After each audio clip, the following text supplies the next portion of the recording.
सबका जय मसीह की। प्रिय भाई बहनों,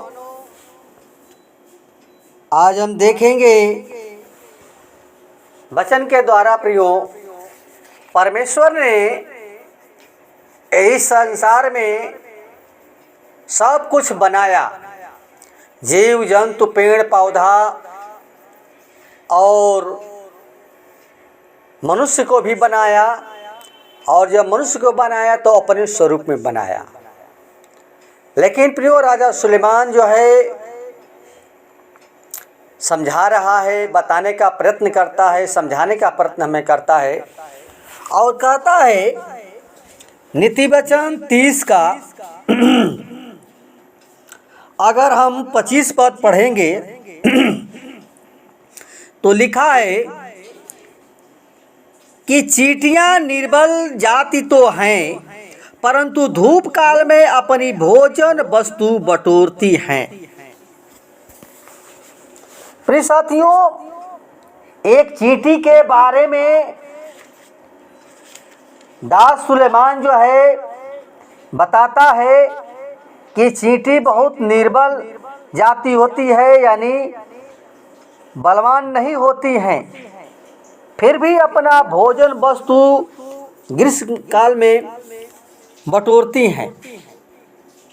अगर देखते हैं नीति वचन 6 का 7 और 8 पद में लिखा है कि उनके न तो कोई न्याय होता है, न प्रधान, न प्रभुता करने वाला, तो भी वे अपना आहार धूप काल में संचय करती हैं और कटनी के समय अपनी भोजन वस्तु बटोरती हैं। प्रियो, उनका कोई शासक नहीं है, कोई न्याय नहीं है, कोई प्रधान नहीं है, कोई प्रभुता करने वाला नहीं है, फिर भी वो धूप काल में अपना भोजन वस्तु क्या करती है, बटोरती है। प्रियो, ये चिट्ठी के द्वारा प्रिय राजा सुलेमान जो है हमें समझाने का प्रयत्न करता है कि हम चींटी के बारे में प्रियो जानते हैं। जो चींटी सबसे छोटी जाति है, जीव है, किंतु वो बलहीन है, यानी बलवान नहीं है, और कमजोर होने के बाद भी प्रियो चींटी बहुत बुद्धिमान होती हैं और बड़ी समझदार होती हैं, और अपनी बुद्धिमानी और समझदारी से ही समय का अच्छा सदुपयोग करती हैं। प्रिय साथियों, समय पर अपने लिए वो भोजन एकत्रित करती हैं और भोजन सामग्री को इकट्ठा करने में आलस नहीं करती है, आलस नहीं करती है। और उनका सबसे मुख्य गुण ये है कि वो अनुशासन में रहती हैं। प्रियो, मनुष्य है लेकिन वो अनुशासन में नहीं रहता है। उन लोगों का कोई अनुशासन करने वाला नहीं है, फिर भी अनुशासन में रहती हैं। उनका न तो कोई शासक होता है, न उनके ऊपर राज्य करने वाला, फिर भी उनको नियमों का पालन करने का जो उनमें समझ है। तो प्रियो, उनके अंदर समझदारी होती है और उनके प्रियो आपस में मेल से प्रेम से रहती हैं, झगड़ा भी नहीं करती हैं, न वो कभी आलस करती हैं। देखते हैं प्रियो, अगर चींटी को देखते हैं कोई एक लाइन में पांति बांधे हुए एकदम चली जाती है, एक जाती है उसके पीछे पीछे सभी जाती है, कितना उन्होंने मेल जोल है। वो छोटी जाति है लेकिन मेल से रहती है। प्रियो, वो एक एक दाना को सब मिलकर साथ ले जाती है। एक दाना को सभी लोग मिल करके लेके जाती हैं और वो आपस में लड़ती झगड़ती नहीं है। प्रियो, इन सब गुणों को देख करके अय्यूब ने कहा, देखते हैं अय्यूब की पुस्तक 12 अध्याय 7 और 8 और 9 पद में लिखा है कि पशुओं से तो पूछ और वे तुझे सिखाएंगे, और आकाश के पक्षियों से और वे तुझे बताएंगे। पृथ्वी पर ध्यान दें, सब उससे तुझे शिक्षा मिलेगी, और समुद्र की मछलियां भी तुझसे वर्णन करेगी। कौन इन बातों को नहीं जानता कि यहोवा ही ने अपने हाथों से इस संसार को बनाया है। क्यों? सबको बनाया परमेश्वर ने, लेकिन हर एक जीव जंतु को परमेश्वर वो खिलाता है, वो देता है, लेकिन मनुष्य अपने शरीर पर भरोसा करता है, उसके पास अनुशासन नहीं है, गलत मार्ग में जाता है। इसलिए प्रियो, ये सचमुच ये छोटी सी जीव जो है, और इस जीव के द्वारा हमें बड़ी शिक्षा मिलती है। और छोटी तो होती है, कमजोर भी होती है, लेकिन इतने बड़े मनुष्य जाति को ये अनुशासन में रहने के लिए सिखाती है,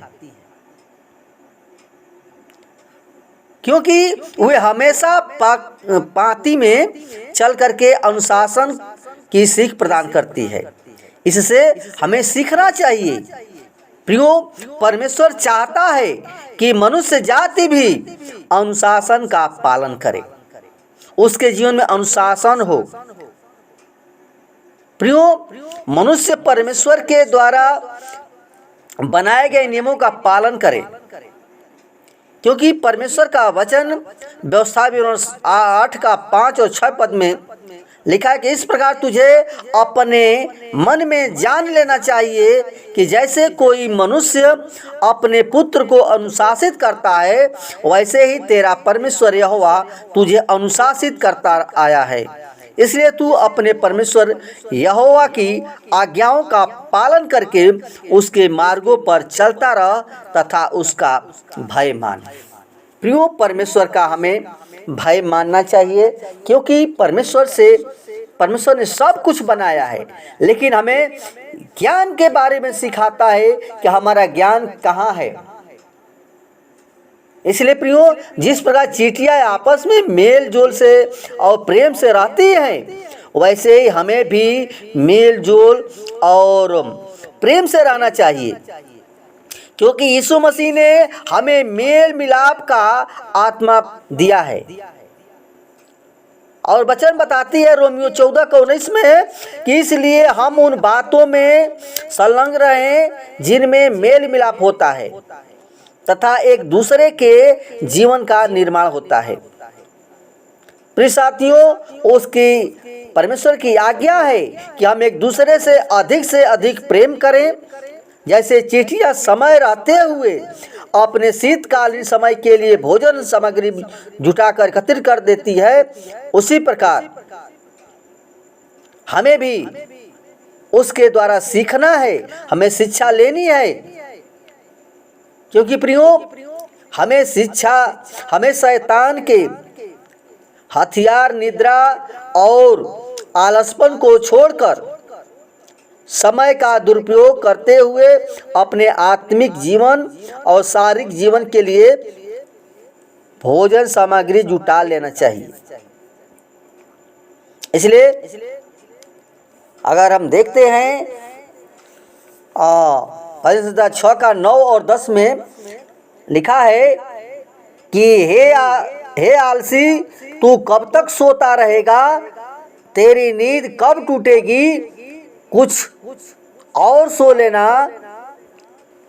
थोड़ी सी नींद, एक और झपकी, थोड़ा और छाती पर हाथ रखे लेटे रहना।